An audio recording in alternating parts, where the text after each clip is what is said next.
আসসালামু আলাইকুম ওয়া রাহমাতুল্লাহি ওয়া বারাকাতুহু। ইন্নাল হামদুলিল্লাহ আলহামদুলিল্লাহি ওয়াহদা ওয়াসসালাতু ওয়াসসালামু আলা মান লা নাবিয়্যা বা'দাহু আম্মা বা'দ। প্রিয় নাজরিন, মহান রব্বুল আলামিন রাসূল করিম সাল্লাল্লাহু আলাইহি ওয়াসাল্লামকে দুনিয়াতে প্রেরণ করেছেন একমাত্র তার তাওহীদের বাণী প্রচার করার জন্য। আর এজন্যই রাসূল করিম সাল্লাল্লাহু আলাইহি ওয়াসাল্লাম সারাটা জীবন আল্লাহ তাআলার তাওহীদের বাণী, আল্লাহ তাআলার একত্ববাদের বাণী প্রচার করে গিয়েছেন। মানুষদেরকে শিরকের ভয়াবহতা সম্পর্কে বলে গিয়েছেন। তথাপিও কিছু স্বার্থান্বেষী মানুষ নিজেদের স্বার্থ হাসিলের জন্য এমন কিছু কথা রাসূল করিম সাল্লাল্লাহু আলাইহি ওয়াসাল্লামের সাথে লাগিয়ে দিয়েছে, যেটা রাসূল করিম সাল্লাল্লাহু আলাইহি ওয়াসাল্লামের শিক্ষার সম্পূর্ণ বিপরীত। আমরা যখন মাঠে ঘাটে ক্যানভাসার দেখি, ঔষধ বিক্রি করে, তাবিজ বিক্রি করে, তাদের মুখে একটা কথা শোনা যায় যে তারা বলে ভক্তি করলে মুক্তি মিলে। এটা নাকি হাদিসে আছে। আমাদের জানা দরকার আসলেই এই কথাটা হাদিসে আছে কিনা।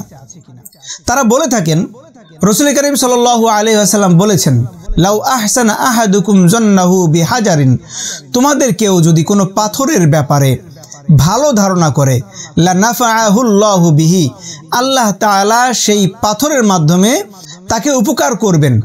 বস্তুত এ কথাটি সুন্দর মনে হলেও, আরবি একটি সুন্দর বাক্য মনে হলেও এটা কিন্তু হাদিস নয়। ইবনু তাইমিয়া রাহিমাহুল্লাহ এ কথার ব্যাপারে, এই উক্তির ব্যাপারে তিনি বলেন, ইন্নাহু কাযিবুন, এটি একটি সম্পূর্ণ মিথ্যা কথা। ইবনে হাজার আসকালানী রাহিমাহুল্লাহ এ কথার ব্যাপারে বলেন, লা আসলা লাহু, এটা এমন একটা কথা যার কোনো ভিত্তি নেই।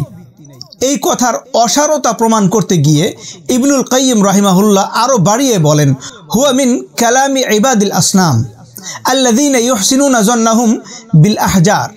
এই কথাটা হলো, অর্থাৎ পাথরে ভক্তি করলে, ভালো কিছু আশা করলে সেটা মানুষকে উপকার করতে পারে, আল্লাহ তাআলা সেই পাথরের মাধ্যমে মানুষকে উপকার পৌঁছান।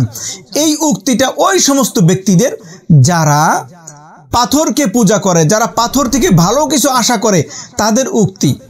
সুতরাং প্রিয় ভাই ও বন্ধু আমার, আমাদের সাবধান হওয়া উচিত। আমরা এমন কথা থেকে বিরত থাকব যেই কথাটা শিরকের দিকে নিয়ে যায়। একটু খেয়াল করুন, মানুষকে শিরকের পথে নেয়ার জন্য রাসূল করিম সাল্লাল্লাহু আলাইহি ওয়াসাল্লামের সাথে একটা শিরকযুক্ত কথা লাগিয়ে দেওয়া হয়েছে।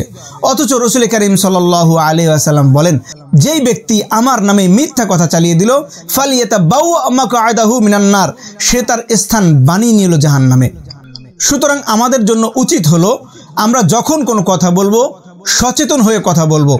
এমন কোনো কথা আমরা রাসূল করিম সাল্লাল্লাহু আলাইহি ওয়াসাল্লামের সাথে লাগাবো না যেগুলো রাসূল করিম সাল্লাল্লাহু আলাইহি ওয়াসাল্লাম বলেননি। আল্লাহ তাআলা আমাদেরকে সঠিক দিন বোঝার তৌফিক দান করুন এবং মানারও তৌফিক দান করুন।